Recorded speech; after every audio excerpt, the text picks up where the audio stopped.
Assalamu alaikum everyone. I hope you guys are fine.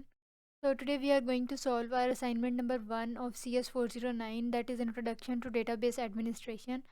So as you can see, this assignment is graded and the due date for this is 22nd of November और इसके total marks जो हैं वो आपके पास 20 है now. जहाँ तक uploading की बात है, अपलोड करने की बात है, तो आपने बेसिकली इनलाइन इंटरफेस पे जो है वो अपनी असाइनमेंट को सॉल्व करके सबमिट कराना है। और हमने ओवरऑल करना क्या है कि हमने सीक्वल कमांड्स को जो है वो कॉपी पेस्ट करना है। अब सीक्वल कमांड्स किस चीज़ की होंगी वो हम देख लेते हैं।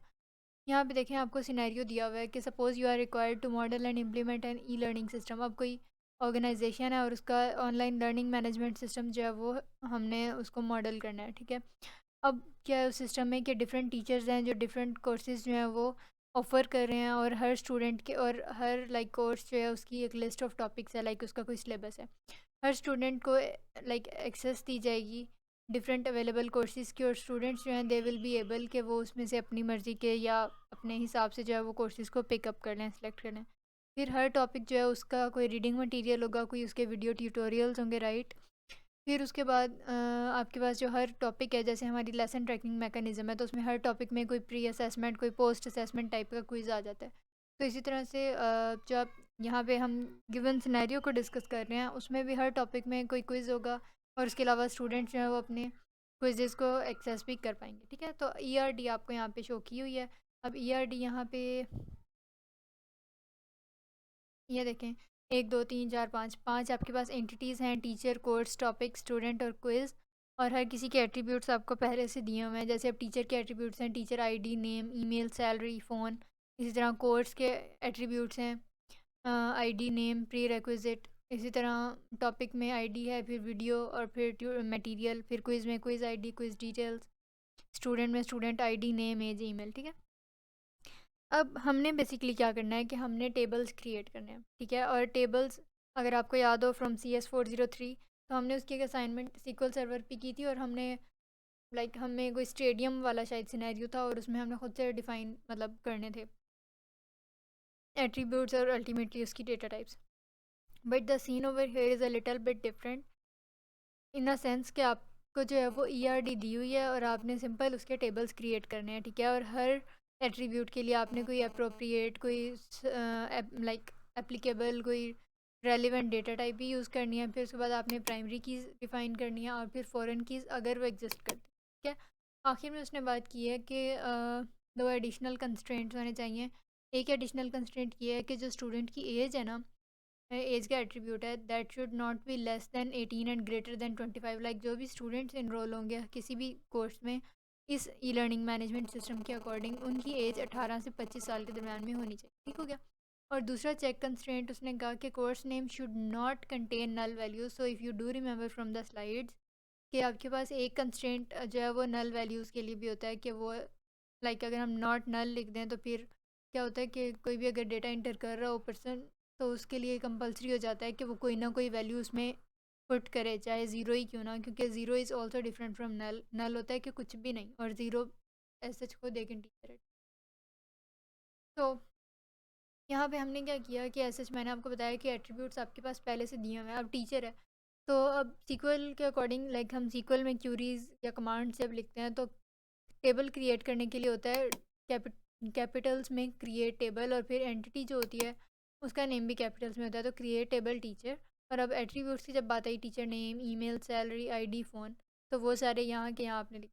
फिर अब क्योंकि उन्होंने कहा था कि भाई एक प्राइमरी की भी डिफ़ाइन करो, तो ID, name, email, salary, email, phone, तो ये सारे रिपीट हो सकते हैं आईडी और फ़ोन के अलावा। तो आईडी को आमतौर पे ज़्यादा जो है वो प्राइमरी की हम कंसिडर कर सकते हैं। फ़ोन इसलिए नहीं कर सकते कि हो सकता है कि दो सिबलिंग्स हों जो दोनों टीचिंग कर रहे हैं, और वो एक ही मोबाइल घर पे यूज़ करते हो, तो उनका फ़ोन नंबर एक ही हो, तो इसमें कुछ चांसेस होते हैं कि ये यूनिक नहीं रहेगा।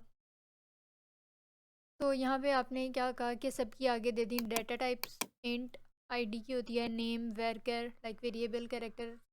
फिर सैलरी को मैंने डेसिमल क्यों कहा है, क्योंकि फाइनेंशियल डीलिंग्स जब हम कर रहे होते हैं रिलेटेड टू मनी, तो उसमें हम मोस्टली डेसिमल लिख सकते हैं। अगर आपने अपनी असाइनमेंट को थोड़ा सा स्टैंड आउट कराना है, चेंज करना है, तो डेसिमल की जहाँ जगह पे हम सैलरी डबल में, फ्लोट में, इनमें भी लिख सकते हैं, ठीक है। तो ऐसे इसमें कोई इशू नहीं है, यहाँ से ये चेंज भी।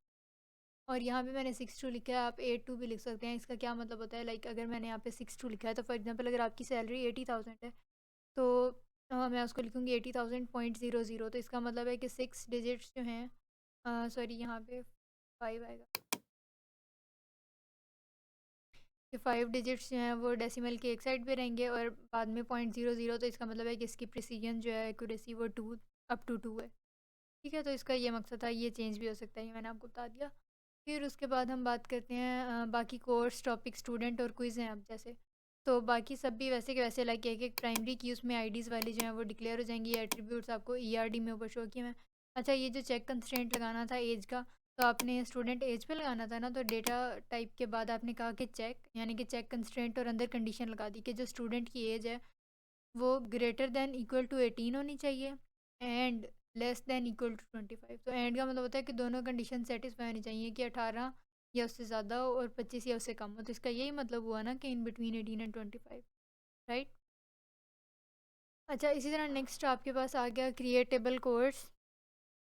कोर्स में बाकी सारा कुछ वैसे का वैसे है। यहाँ पे देखें कि ये जो मैंने लिखा है नॉट नल, तो यहाँ पे इफ़ यू डू रिमेंबर कि यहाँ पे हमारे पास एक चेक कंस्ट्रेंट हमने लगाना था कि course name should not contain null values. तो नल वैल्यू का एक है कि हमने यहाँ पे कहा कि भाई कोई ना कोई कोर्स इंटर होना चाहिए, ठीक है। तो यहाँ पे हमने लिख दिया कि नॉट नल, इसका मतलब है कि ये नल नहीं होना, ठीक है। और उसके अलावा ये जो 255 होता है वो मोस्टली क्या होता है कि आपकी जो मतलब एक मैक्सिमम लिमिट लगा लें जैसे, तो वो यहाँ पे 255 ही होती है। उसके बाद हम नेक्स्ट डेटा टाइप पे चले जाते हैं, ठीक है, वो कंसीडर होती है। अच्छा, अब फ़ॉरेन कीज़ उन्होंने कहा था कि भाई जहाँ पे ज़रूर, बाकी अब देखें चेक्स और कंस्ट्रेंट्स की बात हो गई।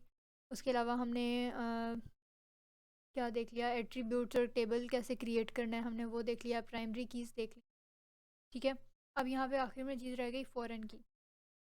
देखें ये यहाँ पे जो मैंने एग्जांपल दिया ना वो सेल्फ रेफरेंसिंग की है। सेल्फ रेफरेंसिंग में क्या होता है, एक टेबल के अंदर दो डिफरेंट कॉलम्स जब एक दूसरे को जो है रेफ़र अगर कर रहे हो, तो यहाँ पे फ़ॉरेन की थी कोर्स प्री रिक्विजिट, और ये रेफ़र किसको कर रहा है, कोर्स की ही कोर्स आईडी को, ठीक है। तो ये तो थी सेल्फ रेफरेंसिंग। लेकिन अगर हम दूसरी रेफरेंसिंग की बात करें तो यहाँ पे देखें जैसे अब टेबल क्विज़ है, तो इसमें अगर आपने फ़ॉरेन की लगानी है तो हर टॉपिक का कोई क्विज़ है ना, तो अगर कोई आपसे अलग क्विज़ करे तो इसका मतलब है कि क्विज़ रेफरेंस लेगा, यानी कि एक क्या उसे कहते हैं, फॉर एग्जांपल एक हवाला लेगा किसी और टेबल से, किस टेबल से, टॉपिक से, क्यों, क्योंकि वो उस खास टॉपिक का क्विज़ है। तो उसके लिए हम कहेंगे कि फ़ॉरेन की और एट्रीब्यूट कौन सा रेफरेंस दे रहा है, टीचर आईडी, और रेफरेंसेस ये सिंटेक्स का पार्ट है, और फिर किस टेबल का वो हिस्सा था टॉपिक का, तो आपने यहाँ टॉपिक लिख दिया। और फिर उसके बाद अगेन वही एट्रीब्यूट, ये जो है ना यहाँ पे दो सेम रिपीट होते हैं। ऊपर क्यों नहीं रिपीट हुए, क्योंकि ऊपर मैंने आपको सेल्फ रेफरेंसिंग का बताया है, ठीक है। तो ये ज़्यादा कॉमन यूज़ नहीं है फ़ॉरेन की का, ये वाला सेल्फ रेफरेंसिंग वाला। आमतौर पे एक पेरेंट टेबल होता है और एक चाइल्ड, जैसे मैंने आपको ये एग्जांपल दिया। तो अगर आपने और कोई चेंज करने हैं तो आप एक दो फ़ॉरेन कीज़ और भी यूज़ कर सकते हैं, मैं आपको हिंट दे सकती हूँ। यहाँ पे जैसे देखें कि हर टॉपिक जो है वो कोर्स से रेफरेंस ले सकता है, ठीक है। उसके अलावा बस मतलब इसी तरह की फ़ॉरेन कीज़ जो हैं वो हम यूज़ कर सकते हैं। तो मैंने आपको फ़ॉरेन कीज़ क्रिएट करना भी बता दिया और दो करके भी दिखा दी हैं। आप इसी तरह की फ़ॉरेन कीज़ इस डेटाबेस में और भी यूज़ कर सकते हैं, नहीं तो ये दो भी बहुत हैं, ठीक है। और इसके अलावा ऐसे चीज़ जो एट्रीब्यूट्स होते हैं जैसे टीचर आईडी, नेम, सैलरी, या फिर ये प्री रिक्विजिट, इसकी वर्डिंग में या इसके अल्फ़ाबेट्स में ऐसा कोई चेंज नहीं करना, इसकी कैपिटलाइजेशन में, क्यों, क्योंकि वो ईआरडी में ऑलरेडी सारा कुछ गिवन है और उसी को ही आपने ट्रांसफॉर्म करना था, ठीक है। और